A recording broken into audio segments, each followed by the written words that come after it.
예레미야 46장 27절과 28절 말씀입니다. 예레미야 46장 27절과 28절 말씀을 우리 함께 합독하겠습니다. 합독합니다. 내 종 야곱아 두려워하지 말라. 이스라엘아 놀라지 말라. 보라, 내가 너를 먼 곳에서 구원하며 내 자손을 포로된 땅에서 구원하리니 야곱이 돌아와서 평안하며 걱정 없이 살게 될 것이라. 그를 두렵게 할 자 없으리라. 여호와의 말씀이니라. 내 종 야곱아, 내가 너와 함께 있나니 두려워하지 말라. 내가 너를 흩었던 그 나라들은 다 멸할지라도 너는 사라지지 아니하리라. 내가 너를 법도대로 징계할 것이요 결코 무죄한 자로 여기지 아니하리라 하시니라. 아멘. 네, 간밤에 평안하셨습니까? 연일 무더위가 계속되고 있어서 잠 못 드는 밤이 이어지고 있는데 간밤에 우리 성도님들 평안하셨기를 소원합니다. 이스라엘 자손들이 하나님 앞에서 불순종했고 이들이 이제 포로가 되어 고난의 길을 걷게 됩니다. 오늘은 하나님께서 넘어진 이스라엘을 다시 일으켜 세우시는 그 은혜에 대하여서 함께 나누고자 합니다. 오늘은 다시 일어나는 은혜라는 제목으로 본문의 말씀을 함께 살펴보겠습니다. 이스라엘 백성들이 하나님 앞에서 불순종했던 것을 이미 꽤 오랜 시간 동안 저희가 확인을 했습니다.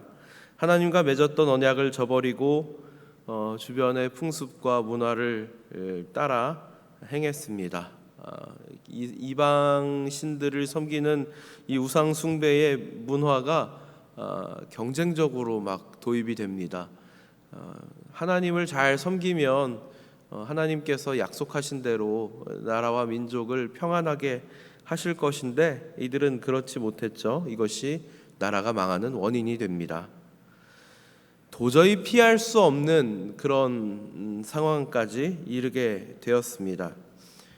이들에게 문제가 닥쳐왔을 때 선택할 수 있는 선택지는 두 가지였습니다. 하나는 다시 하나님께 가까이 나가는 것입니다. 마음을 돌이키고 하나님을 향하여 회개하고 그리고 우리 민족을 죄 가운데서 구원하여 주시옵소서 하고 구하는 것이죠. 온전히 회개함으로 전심으로 하나님 앞으로 나아간다면 하나님께서 은혜와 긍휼을 베풀어 주십니다. 그리고 또 다른 방법이 있다면 환난 가운데 그것을 피하기 위해서 주변 다른 나라들로 도망가는 것이죠. 그래서 이들이 가장 의지했던 나라가 이 당시에는 애굽이었습니다. 이들이 보기에 애굽은 크고 강대한 나라로 보였겠죠. 여호야김 통치 4년 때에 특히 많은 말씀이 이 예레미야 선지자를 향하여 주어졌습니다. 예레미야 선지자가 하나님의 말씀을 이때 많이 전했는데요. 이 시기에 유다 백성들이 큰 충격에 휩싸여 있었습니다. 왜냐하면 이미 여호야김 3년에 바벨론으로부터 1차 침공을 당해서 이때 많은 사람이 이미 바벨론으로 포로로 끌려간 상태입니다.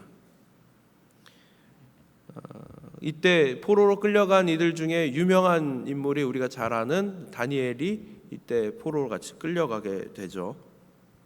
충격이 가시기도 전에 이 애굽이 여호야김 4년에 바벨론과의 전투에서 대패를 하게 됩니다. 거대한 성벽이 무너지는 것과 같은 그런 느낌이었을 것입니다. 애굽의 의지에서 바벨론에 대항해 보려고 했던 사람들의 기대는 허무하게 무너져 버린 것이죠. 바벨론은 호시탐탐 유다를 노리고 있습니다. 작은 빌미만 보여도 유다를 제거하고 자기들 입맛에 맞는 왕을 세우고 또 기존에 있던 왕을 폐위하는 그런 모습을 보이게 되는 것이죠.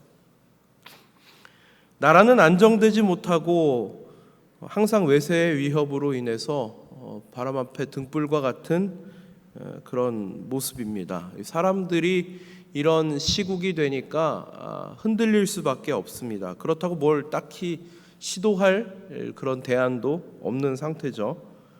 그러니까 막 온갖 거짓 소식들이, 가짜 뉴스들이 막 판을 치는 겁니다. 이때 거짓 선지자들이 막 백성들을 현혹하는 그런 달콤한 말들을 하기도 합니다. 그런데 예레미야의 예언은 아주 충격적입니다. 무엇이냐면 바벨론과 같은 나라도 무너질 것이다 하는 것이죠. 수많은 제국들이 사라질 것이다. 이것이 하나님께서 직접 행하실 일이다라고 전하는 것입니다. 그런데 가장 약한 처지에 놓여 있는 이스라엘은 완전히 멸망하지 않고 오히려 다시 자기들 땅으로 돌아오게 될 것이다 라고 약속을 하십니다. 하나님이 말씀하신 것이죠. 내 종 야곱아 두려워하지 말라. 이스라엘아 놀라지 말라. 내가 너를 먼 곳에서 구원하겠다. 하나님께서 천둥과 번개를 동원하지 않으셨습니다. 세상의 방식처럼 부적이나 뭔가 보여지거나 만져지는 어떤 것을 주신 것도 아닙니다. 증표가 있었던 것도 아니죠. 오직 하나님께서는 선지자의 입을 통하여서 백성들에게 말씀하신 것입니다. 이들은 분명 하나님의 징계에 의해서 갈대아 나라의 포로로 끌려가게 됩니다. 그러나 하나님의 약속은 그들을 심판하는 도구로 사용된 이 나라들도 진멸하신다라는 것이죠. 그리고 그곳에서 분명 하나님께서 구원하시고 다시 조상들의 약속된 땅으로 돌아와서 평안히 살게 하시겠다라는 것입니다. 이 과정을 통해서 그들은 그들의 죄와 그들의 조상들이 지었던 죄로 인한 이 징계로부터 자유롭게 될 것이다 라는 것입니다. 나라의 이 운명이 바람 앞에 등불과 같은 이런 상황에서 너무나 가슴 벅찬 약속이 아닐 수 없습니다. 지금껏 이들이 눈앞에 보여지는 현상을 따랐던 것을 생각해 보십시오. 그저 힘이 있어 보이면 거기에 의지하고자 했던 그 모습을 한번 떠올려 보시기 바랍니다. 오히려 그랬기 때문에 보이지 않는 하나님의 힘이 얼마나 강력한 것인가를 깨닫지 못했습니다. 하나님은 얼마나 크고 전능하신 분인지를 알지 못했던 것입니다. 하지만 애굽도 힘없이 무너지고 바벨론과 같은 제국도 단번에 무너지고 이들이 얼떨결에 다시 귀환하게 되는 그런 시기를 맞이하게 되는 것입니다. 그리고 그때가 되었을 때에서야 하나님께서 말씀하셨던 것들이 이루어지고 있구나, 하나님은 우리를 버리지 않으셨구나 라는 것을 이해할 수 있을 것입니다. 이들이 특별히 더 의로워서가 아닙니다. 이들이 철저히 회개하기 전까지는 결코 무죄한 자로 여기지 않겠다 하십니다. 그러나 하나님을 신뢰하는 사람은 결코 세상의 일들에 대해서 놀라거나 두려워할 필요가 없습니다. 하나님은 언제 어디서나 그들을 붙드시고 평안하게 하실 것이기 때문입니다. 어쩌면 바벨론의 포로로 끌려간 이들이라 할지라도 하나님께서는 구원과 회복의 은혜를 베풀어 주시리라 기대할 수 있는 것이죠. 그러나 하나님의 약속을 바라지 않는 사람은, 하나님의 약속이 전해졌지만 그것을 받아들이지 못하는 사람들은 계속 방황하고 두려움에 떨 수밖에 없는 것입니다. 잠언 24장에 보면요, 대저 의인은 7번 넘어져도 다시 일어나려니와 악인은 재앙으로 말미암아 엎드러지느니라, 이렇게 말씀하고 있습니다. 오늘 이 새벽 시간 함께하고 계신 우리 성도님들은 어떠십니까? 하나님의 약속을 온전히 신뢰하고 계십니까? 어떤 상황이 닥치더라도 오직 하나님을 신뢰하고 순종하는 자가 은혜 가운데 하나님과 동행할 것이라는 약속을 믿으시기 바랍니다.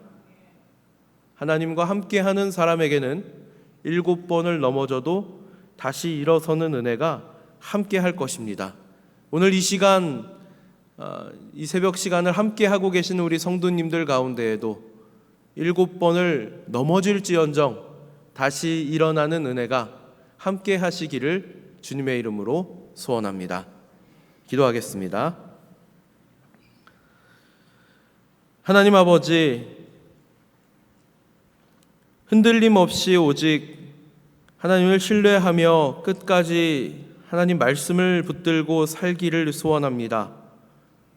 눈앞에 불안한 일들이 계속되는 상황 속에서도 주권적으로 역사를 이끄시는 크신 하나님을 의지하기 원합니다. 하나님, 저희들이 또 저희가 살고 있는 이 시대가 하나님이 베푸시는 평안함을 온전히 회복할 수 있도록 다시 일으켜 세우시는 하나님의 은혜를 사모하는 저희들 되게 하여 주시옵소서. 넘어지는 것이 두려운 것이 아니라 하나님께서 다시 일으켜 세워주실 것을 기대하는 저희들 되게 하여 주시옵소서.